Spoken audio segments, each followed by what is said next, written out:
What's up? It's still me, and this is a bit cathartic to do, but this is one half of the final saga of this thing, and what a crazy time it is. But if you're my student, you see me in my kakiguri outfit for today, for the first day of ASCU, and what we're going to discuss is the same lesson I discussed for this day, which is about probability, introduction of it, and the like. So let's just jump right into it. Now let's start with probability. And for this first part, what we're going to do is to introduce the terms related to probability and the concepts, the basic concepts of them. Now, first off is that we wish for you to recall the concepts and terms related to sets and probability of simple events. And lastly, to demonstrate the probability of an event. As we continue with this one, we'll try an example wherein we can actually see this concept come into play. So basically, what we're going to do is the concept of Tenzi. So you can play this actually with your friends. The usual instruction for this is 2 to 6 players, but you can make some leverage out of it. Like you may change some parts of it if you want to. But the basic concept is this: each player or team will hold a number of dice. And in this set, what we're going to do is basically a matter of speed competition, and it's a matter of who will get the outcome first. For example, it's me. What I'm going to do is I would like to aim for the number 2, while the other would wish to get the number 6. So what we're going to do here is basically we're going to roll a number of dice. In this, let's try 10 dice, and the goal is that all of them should become the said number. For example, me, I wanted number 2, so all of these dice that I have should be number 2. And I will not stop rolling them until I get all of them as number 2. And once I'm done, all I have to do is to yell out the word Tenzi. So it's a matter of luck and who gets it first. And that's basically the roll of destiny and the Tenzi game. If you wish to try it with your friends, you can minimize the number of dice. It's your choice. It could be a team effort. And what I did with my class is that we divided it into groups, and each member has a die, and then their goal is to get their group number. So it's just like that. And I'm showing you here an example of me against myself. So we'll see how that goes. Well, that's the roll of destiny for you. And you might be wondering, why are we doing the roll of destiny in terms of the Tenzi game? Because does it have a relationship for our discussion today? And what happens when you roll a die? Can you predict the outcome before rolling it? How could we analyze and understand the patterns of these outcomes? And now, of course, as mentioned in our target for today, what do you think is the meaning of probability? First off, if you take that hand in hand, when we roll a die, we have an expectation of what we wanted to get. But at the same time, we already know what are the possible results. We could either have a number 1, 2, 3, 4, 5, and 6. This is in terms of a standard and a regular die, a fair one, because there are versions of it, especially in different kinds of games. I think they have a different version in what do you call that game? The one in Stranger Things. I saw it in real life, like some people using it. It's Dungeons and Dragons. They have a different kind of die, but again, a standard one is 1 to 6. So you have an expectation of what you will get, and at the same time, there's a probability that you'll get the number that you wish to get, and that's what we're wishing to have for today. And other than that, what do you think is the word that we can use in order to fully understand what probability is? Well, basically, the word right here that we can use is the word chance, because it's something that we're gonna go back to later. And before we go there, it's one of the things that is important for all of us as Augustinians. And man, I'm stuttering in this part because this is so unusual to me to share a values integration. They can't fire me no more. But the point is that one of the quotations from Hebrews is that do good and share with others. With such sacrifices, God is pleased. And funny thing here is this: I asked for a friend of mine to help me out in explaining this one, and you know how to explain it? We actually asked the help of our dear friend ChatGPT for this one, and it's actually funny how ChatGPT has some emotions and values, because you might be thinking, what's the relationship of this in probability? Well, basically, if you do good and share with others, help them out, help those people out, the probability or their chances of attaining something positive or improving themselves gets higher. Again, it's probability. There's still a chance they may fail, But what matters is we did our part to help them out. It's just like if now this is me, okay? This is me now. Is that ChatGPT? This is me. I don't know if you guys have watched this film. It's called Pay It Forward. So basically, the concept of the film is that if I help you out, do not help me or do not say thank you to me. Pass it forward. Help others out. So basically, the probability of someone helping another out there is not certain. It's an there is some certain in circumstances wherein if you watch the film, I don't want to spoil it much. That's why I'm stuttering here, but there's some cases there that those people actually hesitated before doing something. But again, the concept is that as much as possible, let's do good and share with others, and the God that we have will be pleased of our actions. And I think one of my students, actually most of my students said, what goes around comes around, and karma goes a long way. It doesn't come off like immediately, but it will help you and hit you out when you needed it the most. So other than that, Father Elray, the great Father can. Oh no, please, the great priest. That doesn't sound right. Just kidding. Let's proceed. So basically, probability again is the chance that an event will occur or how likely something is to happen. So there is actually what we call as a probability line to best describe this, because I want you to understand that in probability it can be represented in a lot of ways. First off, the one you're seeing on the screen is represented by numbers from 0 to 1. Okay, why? The 0 here is implying it's impossible. Excuse me, that's me. I just drank something. I'm so sorry. Basically, unlikely, meaning there's a chance, not much, but there's a chance. One half is even, that's 50-50. Likely somewhere in 75s, uncertain is 1. Now, not only can they be represented as, again, from 0 to 1, involving the fractions, we could use decimals also. And if we're going to use decimals, that means we could also use percentage or percent. Like 1 is equal to 100% that something is going to happen. When we say certain, we're sure of it. Likely, there's still a small chance that it might go south, but there's a high chance that it's going to work out well. Even chance, meaning it's either we go big or we go home. Who knows? Now, in case of this, experiment now is another term that we have to pay attention to. It is a trial or repeatable procedure with a set of possible results. And if you observe the game earlier, the Tenzi game, the experiment there is actually rolling a die. As simple as that. When you think about experiment in science, we do something, right? We do something, we test something out. So in the context of probability, it's the same concept. It may be a bit watered down compared to what an actual experiment is, but probability implies that an experiment is a repeated procedure. That's why rolling a die continuously in order for us to get the result that we wish for. And speaking of result, that is what we call as an outcome in probability. It is a probable result when an experiment is performed. And earlier, when rolling a die, we have 6 possible outcomes. We could either have 1, 2, 3, 4, 5, and 6. And again, these are probable results depending on the output that we have. We again roll a die and we get 1, 2, 3, 4, 5, and 6.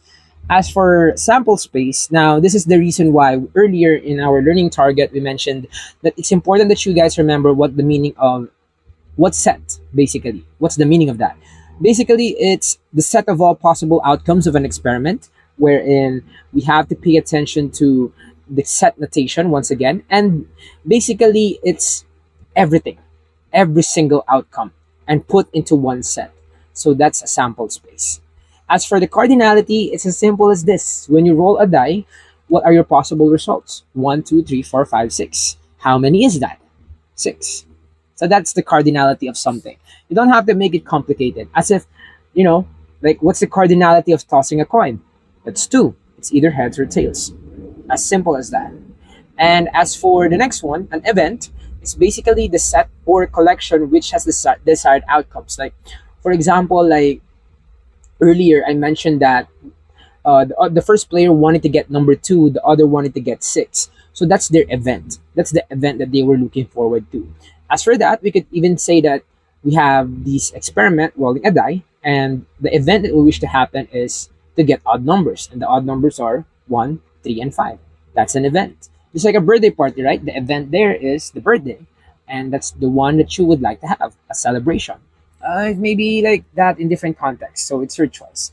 Now, If you guys are familiar in the movie Now You See Me, there's Atlas who's doing a lot of magic tricks with the cards, and you might be thinking, why is magic really like intriguing at some parts of it? Not everyone is interested in magic. It might be boring to others. Like he's cheating, but basically that's the point. What makes magic or card tricks amazing is that it cheats out probability. And speaking of that, I'm gonna show you this clip of me, and that's me trying to do a magic trick.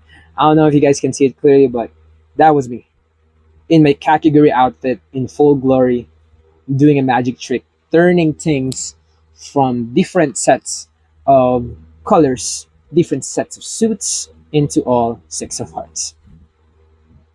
Speaking of that, now let's talk about the probability of an event. Now, earlier, the probability of an event can be shown using the probability line, but also at the same time, we can show that by having a simple formula wherein we have number of favorable outcomes to an event all over the total number of possible outcomes. As simple as that. So, for example, what is the probability of getting a 2 when rolling a fair die?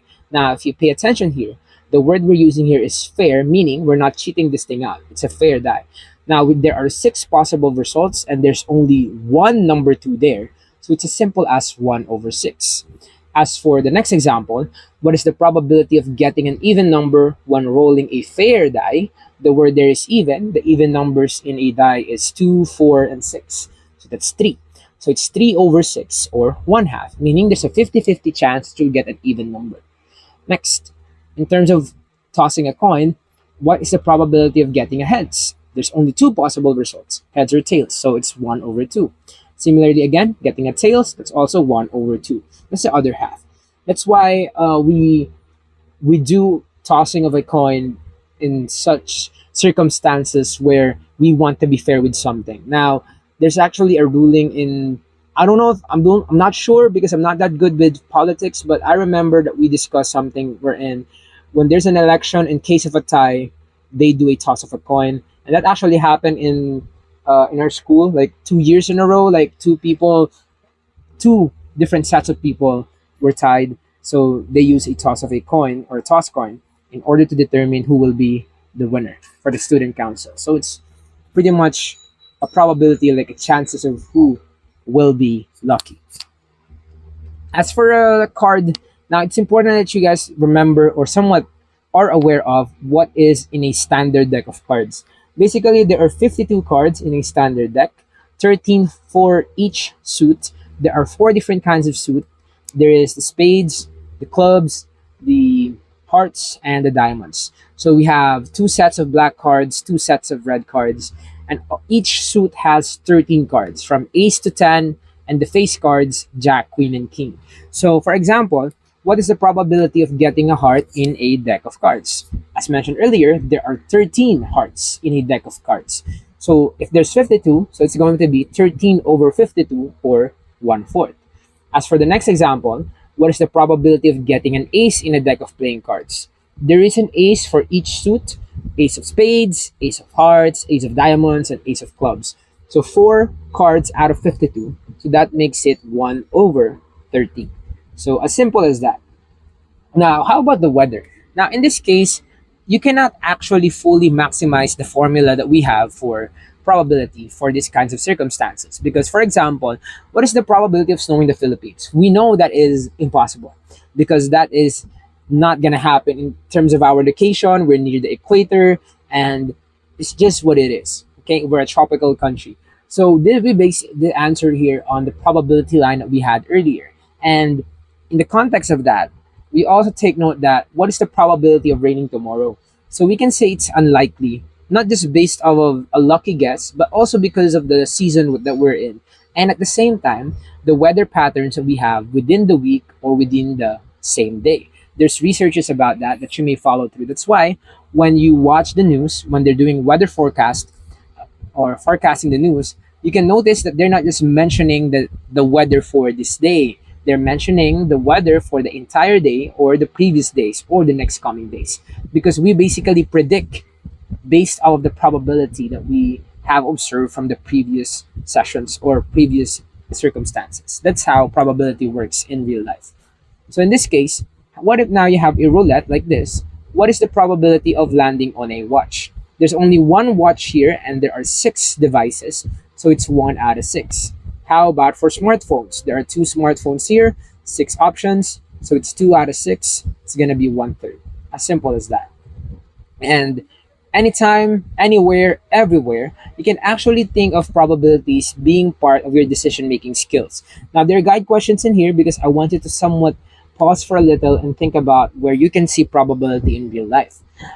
Any games or events, we cannot, somewhat stop ourselves from saying, oh, sir, we can see that in poker, in blackjack, or in like roulettes, like everything related to casino, which is understandable because that also involves decision making.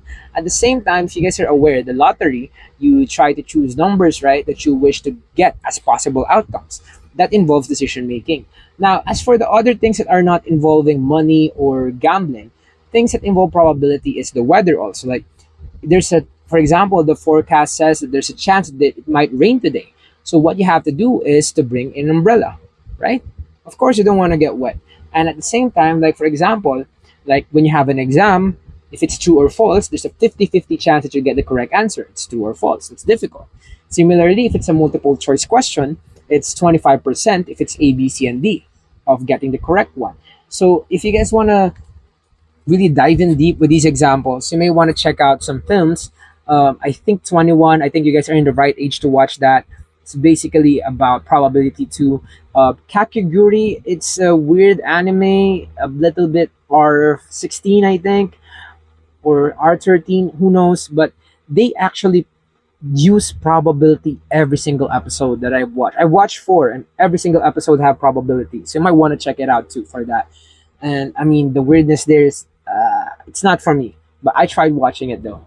At the same time, you may also want to check out what we're going to discuss in the future: Tatami Galaxy, Everything Everywhere All at Once, and maybe even some glimpses of Slumdog Millionaire. It's a good film, and probability is everywhere in there.